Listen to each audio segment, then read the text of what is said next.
Halo guys, gimana kabarnya? Semoga sehat selalu dan rezekinya lancar ya. Oke, kembali lagi bersama saya Mimin Asik Movie. Di sini saya akan menceritakan alur film action trailer drama dari India tanpa banyak baca, dan inilah dia film Rise. Film diawali di sebuah desa di Gujarat di India. Di sana diperlihatkan situasi dan kondisi di mana para penduduknya yang sedang melakukan aktivitas, yaitu memproduksi minuman keras atau khamar. Lalu di salah satu rumah di sana diperlihatkan anak kecil yang dimana tokoh utama dalam film ini, dan anak ini bernama Rais. Di situ terlihat Rais tinggal bersama ibunya. Lalu Rais bersiap untuk pergi ke sekolah. Rais berangkat bersama dengan temannya. Lalu di dalam kelas ketika gurunya menyuruh Rais untuk membaca tulisan di papan tulis, tampaknya dirinya kesulitan dikarenakan matanya yang minus. Oleh karena itu dirinya dipukul oleh gurunya. Kemudian sepulang sekolah, Rais dan ibunya pergi mengunjungi dokter mata untuk memeriksakan matanya. Di situ sang dokter menyarankan Rais untuk memakai kacamata. Namun karena ibunya tidak memiliki uang dan tidak ingin berhutang, maka Rais harus menunggu dengan kondisi yang seperti ini. Kemudian di malam harinya, Rais bersama sahabatnya yang bernama Sidik pergi ke sebuah patung Gandhi. Mereka berniat mencuri sebuah kacamata yang ada di sana. Rais pun memulai aksinya dan temannya menunggu di luar dan mengawasi jika ada petugas yang datang. Tak lama kemudian temannya memberikan kode Baijan kepada Rais karena ada petugas keamanan yang datang ke sana. Rais pun lari dan berhasil mencuri kacamata itu. Setelah itu Rais pun pergi ke dokter mata tadi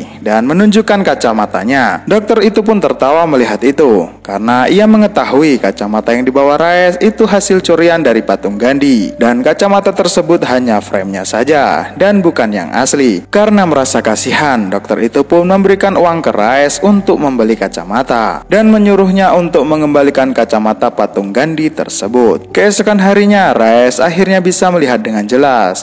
Ia dan temannya sedang memantau keadaan sekitar di atas menara. Namun tiba-tiba ia melihat mobil polisi yang melaju ke arah markasnya. Rais kemudian menghadang mobil polisi tersebut dan ia meniupkan peluit sebagai pertanda bahaya bagi masyarakat di sana. Karena mendengar kode peluit itu, para pekerja di sana dengan cepat menyembunyikan khamar yang sedang mereka buat guna menghilangkan jejak dari polisi yang akan menyitanya. Melihat itu, pimpinan polisi itu pun kesal lalu menampar Rais. Namun Rais diselamatkan ibunya, dan ibunya kemudian berkata tidak ada bisnis yang kecil dan tidak ada bisnis yang lebih besar dari agama. Rais awalnya bekerja sebagai penjual miras lokal yang diproduksi oleh Ilyas. Namun karena banyaknya orang yang meninggal akibat minuman keras lokal tersebut, Rais dan temannya berinisiatif untuk meminta pekerjaan kepada Jahiraj untuk menjual kamarnya karena berasal dari luar negeri. Lalu dengan pintarnya, Rais memasukkan botol miras tersebut ke dalam kantongnya dan bisa lolos dari polisi. Kemudian adegan berpindah memperlihatkan Rais yang sudah menjadi pria dewasa. Rais dan sahabatnya bersama Sidik masih bekerja pada Jahiraj. Kemudian Rais disuruh untuk membebaskan minuman keras yang ditahan oleh polisi. Sesampainya di sana, Rais selalu menyuap polisi itu dan memberikan pelajaran kepada polisi tersebut. Kemudian adegan berpindah, terlihat Rais sedang makan bersama Sidik. Di situ Rais menyampaikan rencananya kepada Sidik untuk menjalankan bisnisnya sendiri. Lalu dirinya dan Sidik datang kepada Jahiraj. Ia mengungkapkan hal tersebut, namun dirinya malah ditertawakan oleh teman-teman Jahiraj karena ia tidak memiliki uang untuk membuka usahanya sendiri. Kemudian Jahiraj memberikan waktu 3 hari untuk Rais agar bisa membawa uang untuk membeli 1 truk miras darinya. Jika lebih dari 3 hari, maka nyawa Rais lah ancamannya. Lalu Rais dan Sidik pun pulang, dan ketika sedang menaiki motor di jalan, ia ditawari oleh temannya yang bernama Karim,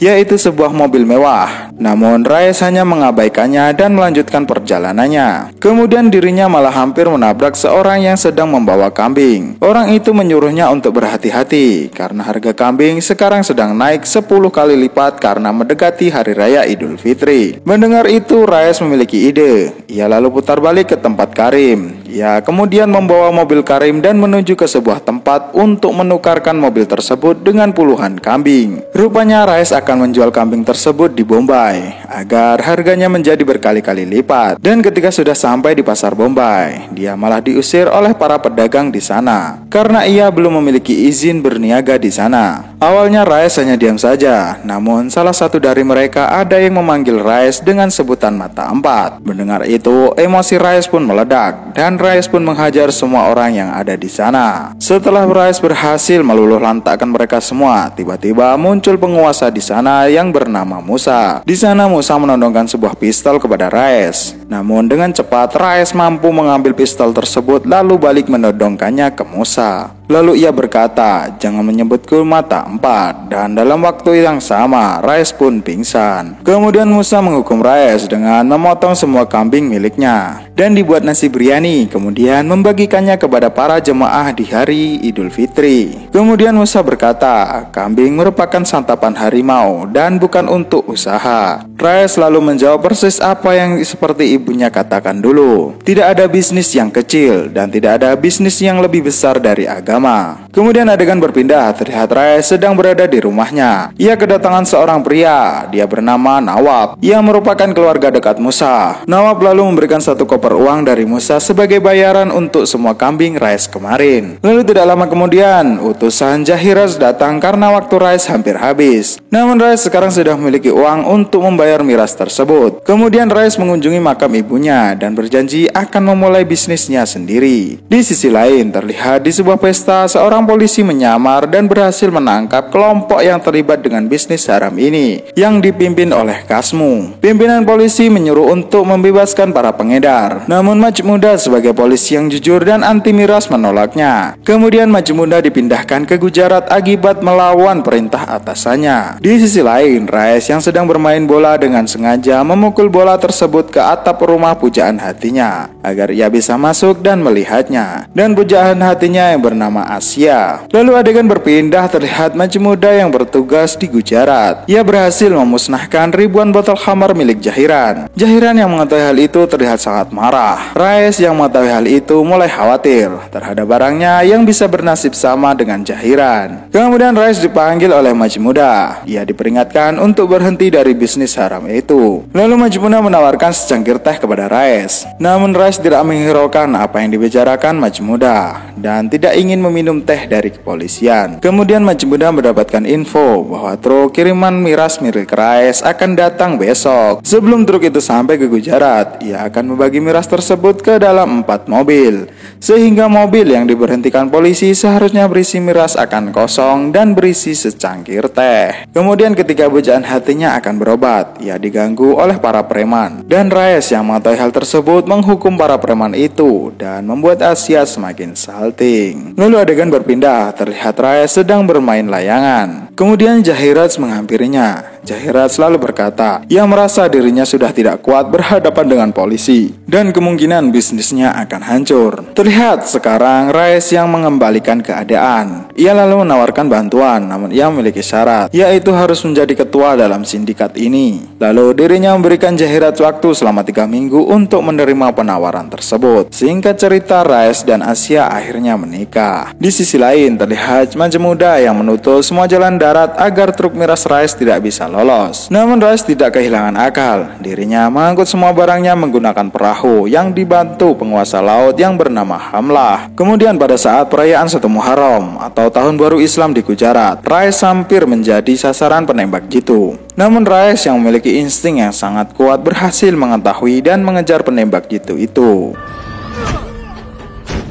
Beberapa hari kemudian, Majmuda menangkap Raes karena terlibat pembunuhan penembak jitu yang bernama Salim. Kemudian Musa membantu Raes dengan mengirim orang yang bernama Raju. Ia mengaku bahwa dirinya lah yang telah membunuh penembak jitu itu. Kemudian di malam harinya, Raes mendapatkan kejutan dari istrinya karena sebentar lagi Raes akan menjadi seorang ayah. Di tengah kebahagiaan tersebut, tiba-tiba Raes ditelepon oleh Musa dan diberitahu bahwa penembak jitu kemarin adalah kiriman dari Jahiran. Kemudian karena Jahiran telah mengkhianatinya, ia pun mendatangi sebuah pestanya untuk menemui Jahiran dan anak buahnya di sana. Raes kemudian menghajar seluruh anak buah Jahiran sendirian, sampai akhirnya yang tersisa tinggal Jahiran sendiri. Ia lalu mengenang dulu ketika dia masih bekerja dengannya. Dan sambil menangis, Raes pun menembak mati Jahiran saat itu juga. Dan kemudian Majmuda dipindah tugaskan. Singkat cerita, 1 tahun kemudian, kini bisnis Rais menjadi sangat besar karena tidak ada gangguan dari polisi dan tidak memiliki saingan. Semua polisi, pemerintahan, bahkan seorang menteri tidak mampu menangkap Rais karena mereka semua telah disuap oleh Rais. Semua orang di Gujarat sangat mengidolakan Rais karena walaupun dengan uang haram ia sering membantu masyarakat dalam segi ekonomi. Lalu terlihat Maju Muda yang sudah dipindah tugaskan. Ia mendapat undangan khitanan anak Rais dan dalam pesta anaknya, para petinggi pemerintahan, polisi, penguasa laut turut hadir ke acara tersebut. Setelahnya terlihat Maju Muda tidak menyerah untuk menangkap Rais. Meskipun dia berbeda wilayah, ia menangkap Tamla karena berada di wilayahnya. Mendengar Tamla ditangkap, Rais kemudian minta bantuan kepada menteri untuk memindah tugaskan Maju Muda karena ia sangat mengganggu bisnisnya. Dan kali ini Maju Muda dipindahkan ke ruang kontrol yang hanya mengurusi kertas. Namun ternyata di sana ia bisa menyadap semua telepon yang masuk. Rais yang peduli terhadap masyarakat memiliki rencana untuk membuat perumahan untuk masyarakatnya yang kesusahan dan banyak menanamkan modalnya untuk usaha ini. Di sisi lain, calon wali kota yang bernama Pasha meminta Rais untuk menghentikan jalur mirasnya karena itu berada di wilayah kekuasaannya dan merupakan jalan politik menuju kemenangannya. Rais yang merasa hal ini berpengaruh kepada bisnisnya, ia mengancam Pasha agar tidak melakukan hal ini atau dia akan membunuhnya. Mendengar ancaman itu, Pasha pun tidak takut, ia tetap melakukan orasi politiknya. Rais yang kehilangan kesabaran pun mengajak seluruh pengikutnya untuk menghadang dan menghancurkan mereka semua. Keesokan harinya, media yang mengetahui hal tersebut memaksa menteri untuk memenjarakan Rais. Kemudian menteri menemui Rais dan berjanji jika Rais dipenjara itu tak akan lama dan akan mendapatkan fasilitas yang sangat cukup. Rais pun tidak bisa menolaknya hingga akhirnya ia mendekam dalam penjara. Namun ternyata Rais dijebak oleh menteri dan Pasha yang sekarang menjadi sekutu. Melihat itu, Rais pun memutuskan untuk mencalonkan dirinya menjadi wali kota. Dia pun dibebaskan karena memenangkan hasil suara. Rais selalu menawarkan perumahan kepada warganya dan cukup membayar setengahnya, kemudian sisanya bisa dicicil dalam waktu 10 tahun. Namun tiba-tiba terjadi kerusuhan di India.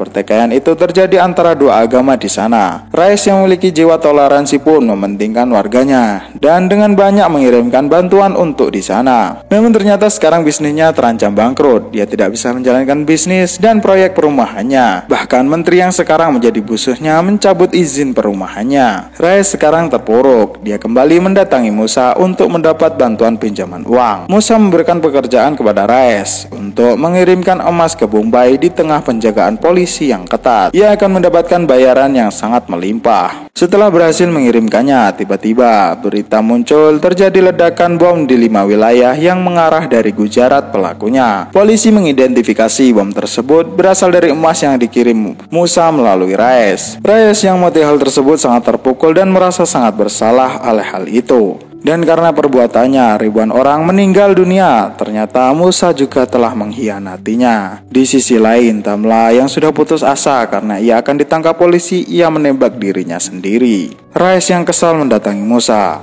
yang menghabisi seluruh anak buahnya, dan terakhir Rais membunuh Musa. Lalu Rais mendatangi makam ibunya. Ia berkata sebentar lagi akan bertemu dengannya. Asia, anaknya, dan Sidik sedang berada di rumah dokter pribadi Rais. Polisi sudah berjaga di sana dan siap untuk menembak Rais jika ia datang. Tak lama kemudian datanglah sebuah mobil. Lalu Maju Muda memerintahkan semua polisi untuk langsung menembak jika Rais yang keluar dari mobil tersebut. Namun ketika Rais keluar, ternyata dia membawa media agar terhindar dari pembunuhan tersebut. Dan untuk yang terakhir kalinya, Rais memeluk Sidik dan melihat istri serta anaknya. Lalu ia pun masuk ke dalam mobil tahanan. Di dalam mobil tersebut, Rais meminta Maju Muda untuk mengeksekusinya. Di akhir cerita, dia ditembak dan kembali teringat ibunya, Sidik, dan istrinya. Dan hal tak diduga-duga pun terjadi, yaitu film pun berakhir. Semoga terhibur. Bye-bye.